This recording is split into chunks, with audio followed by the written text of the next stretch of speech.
Intimate. गजर झाला, जाग आली. गजर बंद झाला, पुन्हा झोप लागली. बेल वाजली, पुन्हा जाग आली. दूधवाला आला आणि गेला, पुन्हा झोप.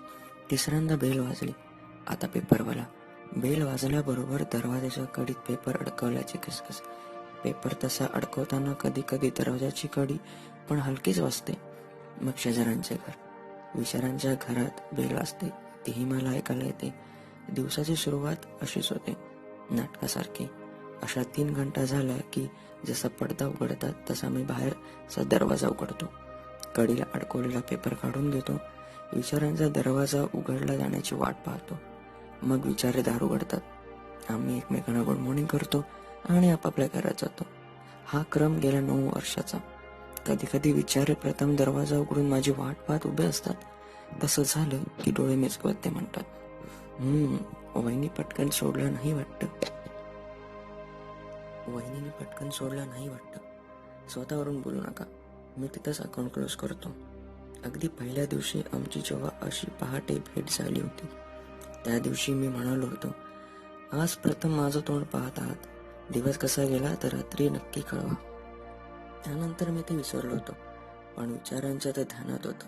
संकोच न बाळगता त्यांनी त्या दिवशी मला रात्री 12 वाजता उठवलं. गाढ झोप लागलेल्या माणसाला गजर लावल्याप्रमाणे झाला तरी लवकर झाल्यासारखं वाटतो, पण त्या दिवशी मला तो फार लवकर होतोय असं वाटलं. त्यानंतर लक्षात आलं की हा गजर नसून बेल वाजत आहे. दार उघडलं. दारात विचारे, तुम्ही रागवलात तरी चालेल, पण मी तुम्हाला छळणार. जरूर. विचारे मन मोकळेपणाने आत आले. वहिनींना उठवा. उठवतो. 1 मिनिट थांबा. थांबत नाही तोपर्यंत मी माझ्या बायकोला उठवतो. इतकं बोलून ते उठलेच. त्यांनी त्यांच्या बायकोला उठवलं. मग ते आम्हाला बोलवायला आले. मी आणि तारका त्यांच्या घरी गेलो. 2च मिनिटांनी विचारांच्या स्वयंपाकघरातून मिक्सर सुरू झाल्याचा आवाज झाला. मी तारकाला म्हणालो, बघ त्या काय करत आहेत. पण तेवढ्यात हातात पुडा घेऊन विचारे बाहेर आले. त्यांनी तारकाच्या हातावर चक्क मूठभर पेढे ठेवले. आऊ इतके? जातील खा. जातील तेवढे खा, पण हा बॉक्समध्ये पुन्हा टाकू नका. तेवढेच पेढे माझ्या हातात कोंबत ते म्हणाले, मला रोज पहाटे तुमचं दर्शन द्याल का? मी मुद्दाम म्हणालो, रोज रात्री असं उठवणार नसाल तर पहाटे दर्शन जरूर दे. सॉरी म्हणून. भले. आहो मी रागवलं नाही. असं म्हणणार होतो. रोज जागरण झालं तर पहाटे उठायचं कसं? तेवढं तारका म्हणाली, अवांतर गप्पा सोडा हो. अगोदर त्यांना पेढे कशाचे हे विचारा की. मी काय विचारणार तोच विचार म्हणाले, मला एका कंपनीचं कॉन्ट्रॅक्ट मिळालं. मासा मोठा आहे. कॉन्ट्रॅक्ट कसलं पण? कॉन्ट्रॅक्ट कसलं पण? ते सावडीनं सांगेन. यातून मोकळा झाला. तेही समजलं नाही. मी म्हणालो, आम्हा दोघांकडे पाहत विचारे म्हणाले, ते सगळं सांगेन आणि प्रथम तुम्हाला सांगेन. त्याचं काय असतं वहिनी, असा एखादा मोठा मासा सापडला म्हणजे काठावर बसून गळ टाकून राहण्याचा त्रास किमान 2 ते 3 वर्ष तरी वाचतो. पण त्याच वेळेला मासा गळ तोडून जाणार नाही ना हे पाहावं लागतं. तेव्हा माझं जाळं मजबूत झालं की बोलू. तेवढ्यात वहिनी लस्सीचे ग्लास घेऊन आल्या. मिक्सर चालू का केला होता तेही समजलं. विचारांची आणि आमची ही पहिली मुलाखत. आज तसं झालं. प्रथम गजर, मग चिरंजीव गजर बंद करून पुन्हा झोपले. मग दूधवाला, मग पेपर. मी दार उघडलं. पेपर काढून घेतला. विचारांच्या दरवाजाकडे पाहत राहिलो. विचारांनी दार उघडलं नाही. नवाल आहे असं पुटपुटत मी पुढे झालो. दाराची कडी वाजवावी असा विचार मनात येऊन मी त्यांचा कडीत अडकवलेला पेपर काढला. कडी वाजवली तर नवल म्हणजे दार आपोआप उघडलं. याचा अर्थ काय? दार रात्रभर उघडच होतं ते काय? कमाल आहे. मी मग हातानं चाचपून पाहिलं तर लॅचचं बटण खाली केलेलं. मी मग ते व्यवस्थित केलं. त्याचबरोबर त्याची खिटी बाहेर आली. मग वाटलं आता जावं, विचारांना उठवावं, रात्रभर दार उघडं राहिल्याची जाणीव द्यावी. पण तो विचार मी अंमलात आणला नाही. मनात म्हटलं तोपर्यंत माझा दरवाजा लागला तर. मग मी पेपर नीट टेबलावर ठेवला. त्यावर व्यवस्थित पेपरवेटही ठेवला आणि विचारांचं दार ओढून घेतलं. लॅच लागल्याचा आवाज झाला, तरी एकदा दरवाजा ढकलून तो लागल्याची खात्री करून घेतली आणि घरात आलो. सकाळचा पहिला चहा घेताना विचारे रात्रभर दार उघडं ठेवून झोपले होते ही बातमी तारकाला सांगितली आणि नंतर मी चक्क ते सगळं विसरून गेलो. कामावर जाताना तारकानं सांगितलं, संध्याकाळी जर फार उशीर झाला मला तर काळजी करू नका. मी हेमाकडे राहिले असं समजा. मीही विसरलो होतो. पाहताय काय, विसरलात ना? पण आता आठवलं. डोळा जेवण ना, नशीब माझं. सांभाळून जा. मी काय लहान आहे? सांगावं असं वाटलं, सांगितलं. संध्याकाळी न्यायला याल? कुठे, ठाण्याला? वा, ग्रेट आहेस. ग्रेट काय, कधी जाता का तिच्याकडे? जमणार नाही. विनयला घेऊन जा. विनय येणार? तो तुमचा मुलगा आहे. ऑफकोर्स. आज दिवसभर झोपून राहणार आहे असं कालच त्याने जाहीर केले. कॉलेजाचं काय, 2 पिरियड्स ऑफ आहेत आणि 2 त्याला आवडत नाहीत. याचा अर्थ काय? त्यातला एक चंपीचा आहे. चंपी कोण? न आवडणाऱ्या प्रोफेसरला त्यानं ठेवलेलं एक नाव. वा, आनंद आहे. जुना आहे. तुम्हाला आज कळतं. तेच बरं. तुम्ही सुट्टा, मी अडकते. तारकाचं संपेना. मी मग निरोप घेता घेता म्हणालो, श्रीमंत प्रतिनिधी विचारे भेटले की त्यांना सांग दाराबद्दल. कामावर आलो. भाजेकरांच्या केबिनवरचा पंखा फिरताना मला बाहेरूनच दिसला. भाजेकरांच्या केबिनवरचा पंखा फिरताना मला बाहेरूनच दिसला. हातातली ब्रीफकेस मी टेबलवर ठेवली आणि खुर्चीवर अंग लोटून दिलं. बेल वाजवली. शिपाई आला. भाजेकर आले आहेत. त्यांचा पंखा चुकून लावलास का? नसतील आले तर बंद कर. आले आहेत. आले का? That's fine. मी इंटरकॉम उचलला. त्यांना उचलल्याबरोबर मी विचारलं. उचलल्याबरोबर मी विचारलं, तुम्ही येताय का? मी इंटरकॉम उचलला.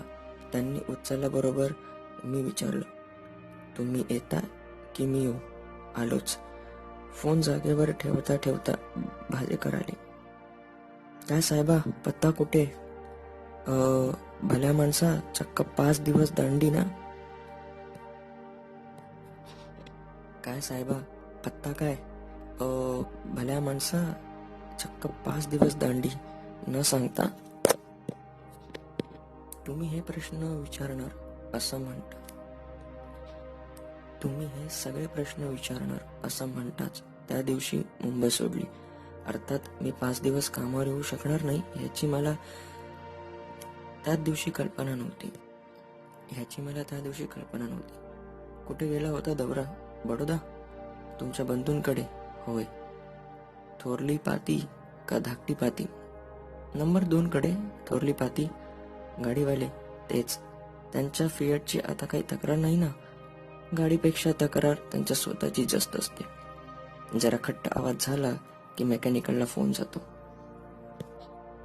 फोनवरून आठवलं, त्यांना प्रियदर्शनी मॉडेल शेवटचं मिळालं की नाही? मिळालं. मग आता तब्येत खुश? छे, खुश कुठली, त्यांचा स्वभावातच नाही ते. घरातली कोणतीही गोष्ट कधी बिघडता कामा नये ही त्यांची मागणी. त्यामुळे गाडी बिघडली की मेकॅनिकला फोन आणि फोन बिघडला की गाडी घेऊन एक्सचेंजच्या ऑफिसात. भाजेकर, मला एक समजत नाही, ही अशी माणसं बिघडणाऱ्या वस्तू घरात घेतातच कशा? म्हणजे काय? म्हणजे जास्तीत जास्त आयुष्य यंत्रावर अवलंबून कसं ठेवता? भाजेकर म्हणाले, आमच्या बंधूंचंही तसं नाही. पण काय झालं, अचानक बराच पैसा हातात आला. एजन्सी इतक्या झपाट्याने वाढेल असं वाटले नव्हते. पैसा आला की इतर गोष्टी येतात. आता घरात बैठकीच्या खोलीत त्यांनी वॉलपेपर लावला आणि तो 2 वेळा बदलून घेतला. भाजेकरांना मी वाक्य पूर्ण केलेलं पाहून नवल वाटलं. त्यांनी शाश्चर्य विचारलं, हे यू नो द्वाईट? हे यू नो दॅट? मागच्या महिन्यात तुम्ही त्याचं आलेलं पत्र समोर ठेवलं होतं माझ्या. येस आठवलं. आता तुम्हीच सांगा, 2 कागदांच्या संधा जुळवताना डिझाईन जरा खालीवर झालं. तसा तो डिफेक्ट कुणालाही दिसला नव्हता, फक्त आमच्या बंधूंना दिसला. खल्लास. त्यांचा एक ठोका चुकलाच. ग्रेट आहेत. विलक्षण म्हणा, नुसतं ग्रेट काय. त्याचं काय झालं, तो खरा तर असा नव्हताच, पण पैसा आला आणि रिकामपणा आला. आपल्याला इथं स्वतःच्या प्रकृतीसाठी वेळ काढता येत नाही. त्याला वेळ कसा घालवावा हे कळत नाही. मग डोक्यातून हे असं काहीही निघतं. बँकेत खातं उघडतानाही हवा असलेला नंबर येईपर्यंत थांबतो. 3 ठिकाणी खातं आहे. 5500, 6500, 7500 असे नंबर मिळवून घेतले. 7500 असे नंबर मिळवून घेतले. मी मध्येच विचारलं, 55 पासून प्रारंभ का? कारण नव्या गाडीचा नंबर 5554 आहे. ही मिळवलेला अर्थात अफाट आहे. त्याचं तुम्हाला यावेळी समजलेला उपक्रम सांगतो. घरी एक क्लार्क ठेवलाय. टेम्पररी म्हणजे फक्त 10 दिवसांसाठी. भले त्यांना घरातल्या सगळ्या वस्तूंची यादी करायची. सगळ्या वस्तू म्हणजे भांडी कुंडी, कापड लत्ता, फर्निचर, थोडक्यात म्हणजे माणूस सोडून घरात जे जे उरतं त्या सगळ्यांची यादी. स्वयंपाकघरातल्या भांड्यावर नाव घालण्याकरिता दुकानात जे यंत्र असतं तेही त्यांनी आणलंय. तो क्लार्क नाव घालताच काही अधूनमधून करतो. भाजेकर थांबले. मी जरा वेळ थांबलो. इंटरकॉम वाजला. रेगनना फोनवरच अत्यावश्यक सूचना दिल्या. आमच्या दोघांसाठी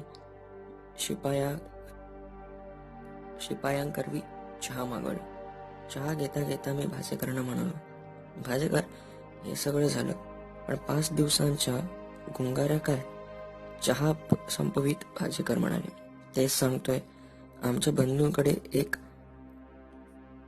पामेरियन आहे. त्यांना मध्येच थांबवत मी म्हणालो, त्या विषयावर एक ग्रंथ लिहिता येईल. एवढं मला तुमच्या बंधूंविषयी ऐकवलं आहे. त्या पिल्ल्याला फक्त अंगावर पांजण शक्य नव्हतं, नाहीतर तुमच्या बंधूंनी एक दाई ठेवली असती, बरोबर ना? त्यांचा घोटाळा केला. काय केलं? 4 दिवस त्यांनी उपोषण केलं. खाणं पिणं सगळं काही नाही. आणि वहिनी एके दिवशी त्याला जवळ घ्यायला गेली तर रक्त येईपर्यंत ते तिला चावलं. माय गुडनेस. मग धावाधाव विचारू नका. बंधू म्हणाले, या क्षणी डॉक्टरकडे चला. त्यावर वहिनींचं विशेष काही नाही होईल बरं वगैरे सुरू झालं. बंधू म्हणाले, गाडी पाठवून डॉक्टरांना आणतो. त्यावर पुन्हा वहिनी साहेब, ते काय म्हणतील? करत उठल्या. गाडी काढली तर जरा स्टार्टिंग ट्रबल वाढला. झालं. बंधूंनी पुन्हा गाडी गॅरेजमध्ये टाकली. स्कूटर काढली आणि तिथं सगळं बिनसलं. कसं काय? कोपऱ्यावर वळताना स्कूटर घसरली. वहिनी मागच्या मागे फेकल्या गेली. दगडा डोकं आपटलं. काय सांगता? काय? त्या दिवसापासून अनकॉन्शियस आहेत. भाजेकरांकडून हे समजताच मी उतावळीपणाने म्हणालो, भाजेकर, तुम्ही ग्रेट आहात आणि मी त्याहून ग्रेट आहे. ते कसं? ही महत्वाची गोष्ट प्रथम सांगणाऱ्यांच्या अगोदर आपण अवांतर बडबड केली. That's all right. मी सगळ्यांनाच तेच सांगून इतका कंटाळा न करतो. मलाही तो विषय उशिराच काढायचा होता. कारण आता आपण अवांतर बोलू शकणार नाही. ऑफकोर्स. बरं, how is she now? Steel unconscious? काय सांगता काय? हो ना. काय करणार? सगळं लक्ष बडोद्याकडेच आहे. आमच्या मधले तसं म्हणतोय. सही केली का? अजून नाही. मग आता अशीच रेसा वाढवा. तुमचं टेबल मी सांभाळेन. Very kind of you. Don't mention and don't wait also. जातोय ना. कुटुंबाला नेतो आता. वहिनीजवळ कोणीतरी हवं. आता 24 तास. डॉक्टर काय म्हणतात अजून काही सांगू शकत नाही. She is on the fencing. She is on the fencing म्हणतात. इकडे किंवा तिकडे काही होऊ शकतं. कोणते डॉक्टर? 5 डॉक्टर आहेत, सगळे धन्वंतरी, आमच्या बंधूंच्या क्लबमधले सगळे. उपचारांची शिकस्त चालली आहे. मी तर मिळताच गेलो. हॅमरेज आहे म्हणतात. म्हणजे सेरेब्रल? तसंच बहुतेक. ब्लिडिंग खूप झालं. मला 2दा ब्लड डोनेट करावं लागलं. जरा थकवा आला म्हणून राहिलो. वहिनींचा आणि माझा ब्लड ग्रुपही एकच निघाला. RH positive. 5 दिवस कसे ढकले विचारू नका. त्यात शिस्तीच्या बाबतीत शेवटचे टोक गाठलेले बंधू. कोणत्या खात्यातले पैसे कशासाठी इथपासून नियम. म्हणजे वहिनींच्या बरोबरीनं हेही सांभाळायचं. मी असं म्हटल्यावर भाजेकर क्षणभर थांबले आणि म्हणाले, अति सर्वत्र वर्जयत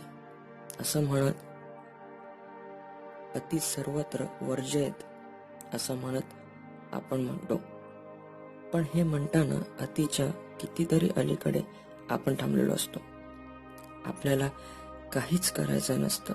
बंधूंच्या ह्या शिस्तीपायी कितीतरी कामं सोपी झाली. डॉक्टर मंडळींना, पेशंटना ह्यापूर्वी काही झालं होतं का ह्याची हिस्ट्री हवी असते.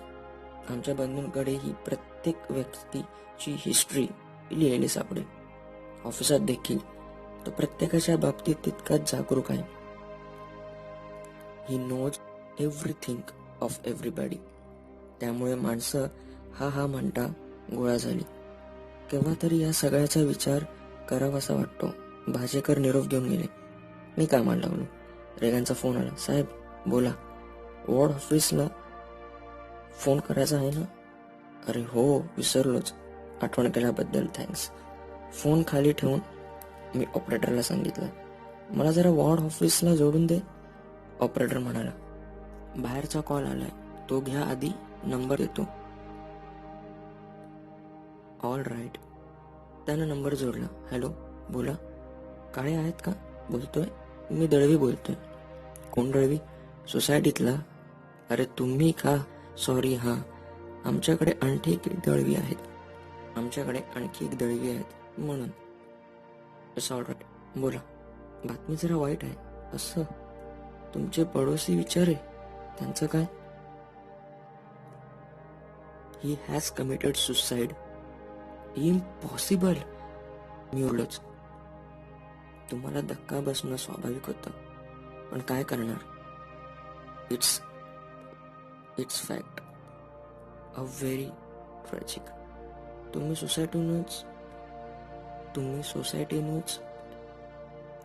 सोसायटीतूनच नाही. मी कॉर्नर कोर्टातून बोलतोय. आम्ही सगळे इथे आलो आहोत. ओळखी आहेत, तेव्हा काम लवकर होईल. येत आहे ना? हा, निघालोच. फोन ठेवला. तसाच बसून राहिलो. ताकदच गेली. मेंदूत तर काय होतंय हेच कळेना. विचारे आणि आत्महत्या. Y for? आपल्या हातानं आपलाच डाव असा उधळता येतो. प्रश्न मला संपायच्या आत मी कोर्टाच्या पुढच्या आवारात पोचलो. सोसायटीतले झाडून सगळे जमले होते. मला पाहता सगळ्यांनी मला गरडा घातला. मी काय विचारण्याआधी तोंड उघडण्याच्या आत दळवी म्हणाले, तुम्ही अगोदर तोरसकरांकडे चला. He is waiting for you. Toraskar कोण? Police inspector. हा प्राणी कसा असेल ह्याचा विचार करीत मी दळवींच्या पाठोपाठ निघालो. युनिफॉर्म ह्या गोष्टींबद्दल मी लहानपणापासून धसकाच घेतला होता. शाळेतला गणवेश सुद्धा त्यात आलाच. Ticket checker, police, Gurkha, nurses, sisters, military, navy, BEST, नाव आकारणारे, लावणारे कंडक्टर सुद्धा. एक पोस्टमन वगळला तर बाकीच्या या थोर मंडळीपासून मी कायम दूर राहायची धडपड करतो. समोर उभा राहणारा माणूस आपण त्यांच्या अंगावर ओरडण्यासाठी जन्माला आलोय हे युनिफॉर्म शिकवतो. तोरसकर कसे असतील? अंदाज चुकला. इन्स्पेक्टर तोरसकर संपूर्ण माणसाळलेली होती. बसा. आपण काय? होय. तुम्हाला तसदी द्यावी लागली. तोरसकरांच्या ह्या वाक्याला मी कुठं सौजन्य सप्ताहाच्या बोर्डवर दिसतो का हे पाहायला लागलो. It's all right. तुम्ही विचारांचे अगदी इंटिमेट आहात ना? हो, म्हणजे गेली 9 वर्ष. I know that. सोसायटीतल्या मेंबर्सनी सांगितलं ते. त्यांना काय झालं एकाकी? मला थांबवत तोरसकर म्हणाले, झालं काही नाही. सुसाईडची केस आहे. No doubt about it. No doubt about it. फक्त एकच कोडं उलगडत नाही. See if you can know that. कशाबद्दल? अजून पोस्टमॉर्टम व्हायचंय. पण डॉक्टरांच्या अंदाजानुसार रात्री 11:30 ते 12:30 दरम्यान प्राण गेला असावा. असं? येस. पण हा घोटाळा पुढे आहे. 12:30च्या सुमारास जर विचारे गेले असतील तर सकाळी त्यांच्या टेबलावर व्यवस्थित पेपरवेट खाली पेपर कोणी ठेवला होता याचा पत्ता लागत नाही. टाळक्यात लख्ख प्रकाश पडला. मी पटकन म्हणालो, ते मला माहित आहे. तो अंदाज मी केला होता. तुमच्याकडून जास्त माहिती मिळणार म्हणूनच तुमची वाट पाहत होतो. मी सगळा क्रम आठवीत बनालो. पहाटे 5:30-6च्या सुमारास मी उठलो. दाराला लावलेला पेपर काढला. विचारांची वाट पाहिली. आमच्या दोघांच्या दिवसाची सुरुवात एकमेकांना भेटूनच होते. गेली 9 वर्ष. पुढं बोलणं मला शक्यच झालं नाही. तोरसकरांनीही तेवढी सवड दिली. पुढं बोलणं मला अशक्य झालं. तोरसकरांनी तेवढी सवड दिली. मी केलेला खुलासा 100% पटला. ते म्हणाले, तुम्ही त्यांची गोदरेज लॅच बंद केलीत म्हणून आम्हाला दार फोडावं लागलं. प्रथम कुणाला कळलं? मीच दळवींना विचारलं. दळवी म्हणाले, मोलकरीण. त्यांची आणि आमची कॉमन आहे. विचारे बाहेर जाताना दुसरं कुलूप बाहेरून लावल्याशिवाय जात नाही. मग आळीपाळीने आम्ही हाका मारल्या, कड्या वाजवल्या. शेवटी समोर सिध्याच्या ब्लॉकमध्ये गेलो. पाहतो तर विचारे झोपलेले दिसले. तेथून आम्ही चक्क पाण्याच्या नळीनं त्यांच्या अंगावर पाणी सुद्धा मारून पाहिलं. मग आम्ही घाबरलो. तोरसकर माझे क्लासमेट. त्यांना फोन केला. हातातलं काम टाकून ते आले. त्यांच्यामुळे पुढं सगळ्या गोष्टी झटापट झाल्या. दळवीनं खुलासा केल्यावर तोरसकर म्हणाले, आपल्याला आता वेळ थोडा आहे. काही निर्णय झपाट्याने घ्यावे लागतील. तुम्ही सांगाल ते मी करतो. प्रथम मिसेस विचारांना हे कळवावं लागेल. त्या 8 दिवसापूर्वीच कोल्हापूरला गेल्या आहेत. माहेरी. ठीक आहे. त्यांचा कोल्हापूरचा पत्ता सांगा. तार करू. तोरसकरांनी असं म्हणताच मी दळवींकडे पाहिलं. दळवींनी विचारलं, एनी प्रॉब्लेम? चांगलाच मोठा प्रॉब्लेम. त्यांचा कोल्हापूरचा पत्ता मला सांगता येणार नाही. वहिनींचा माहेरचं आडनाव सुद्धा मी सांगू शकणार नाही. दळवी म्हणाले, नवल आहे. आम्हाला वाटलं तुम्ही ही माहिती नक्की देऊ शकाल. कधी वेळेच आली नाही अशी इतक्या वर्षात. दळवी, तुम्ही सगळे रमी खेळायला जमता. गेले 6 वर्ष तुमचा क्लब जोरात चाललाय. आता तुम्ही सांगा, किती मित्रांच्या बायकांच्या माहेरची आडनावं तुम्हाला माहित आहे? नाही म्हणजे व्हॉट यू से? फार कशाला, माझ्या सासूरवाडीचं आडनाव सांगा. नाही बुवा, नाही माहित. असंच होतं. मुद्दाम कोण विचारतं? तोरसकरकडे काहीतरी लिहित होते, पण त्यांचा वेळेला. आता तुम्ही सांगा, किती मित्रांच्या बायकांच्या माहेरची आडनावं तुम्हाला माहित आहे? नाही म्हणजे व्हॉट यू से? फार कशाला, माझ्या सासूरवाडीचं नाव सांगा. नाही बुवा, नाही माहित. असंच होतं. मुद्दाम कोण विचारतं? तोरसकरकडे काहीतरी लिहित होते, पण त्याच वेळेला त्यांचे कान आमच्याकडे होते. आमचं बोलणं संपतात त्यांनी विचारलं, ठीक आहे, विचारांचे आणखी कोणी नातेवाईक इथं कुठं असतील तर ते मला सांगा. मी पटकन म्हणालो, त्यांचा नातेवाईक त्यांना नातेवाईक फारसे कोणी नव्हतेच. त्यांचा एक मावस भाऊ वसईला राहतो आणि नवस बोलल्याप्रमाणे महिन्यातून 2 वेळा येऊन ख्याल खुशाली विचारून जातो. पण काय परवा 15 तारखेला तो येऊन गेला. आता 1 तारखेशिवाय तो येणार नाही. आपण त्याला गाठू, त्याचा पत्ता द्या. मी गप्पा बसलेला पाहून तोरसकरांनी विचारलं, तोही पत्ता माहीत नाही का? मी मानेने नकार दिला. तोरसकरांनी हे माझं अज्ञान मनावर न घेता मला विचारलं, विचारे काय करीत होते? त्यांचा बिझनेस होता कसला? त्याचाही त्यांना नीट कधी पत्ता लागू दिला नाही. स्क्रॅप मटेरियल असं एकदा म्हणाले होते. बाकी काय नाही. बोलताना मोगम बोलतात. मासा सापडलाय, गळ तुटला, जाळ कच्चं निघालं, काठावर बसलोय, आमिष बांधलंय, भरती आहोटी, कायम ही भाषा. घरात संघर्ष फारसं नाही, कारण दिवसाचे 18 तास हा प्राणी कामातच असायचा. मंत्रिमंडळ जवळजवळ नाही. स्वभाव एकदम जॉली. पैसा असावा. खातं कोणत्या बँकेत होतं माहीत नाही. ह्यांचा नातेवाईकांना आत्ता कसं कळवायचं? साहेब, प्रॉब्लेम आहे. तोरसकर आत्ता जरा रेस्टलेस झाले. ते म्हणाले, तुमची आणि त्यांची 9 वर्षाची मैत्री आहे आणि mister Kale, you know nothing about him. नातेवाईक मिळेपर्यंत त्या बॉडीचं काय करायचं? Toraskar, I am extremely sorry. तुम्हाला मी आता काही विचारत नाही. तुम्ही त्यांच्याबद्दल जे जे माहीत आहे ते सांगा. काय सांगू? त्यांचा माझ्या कॉलरचा नंबर एकच होता.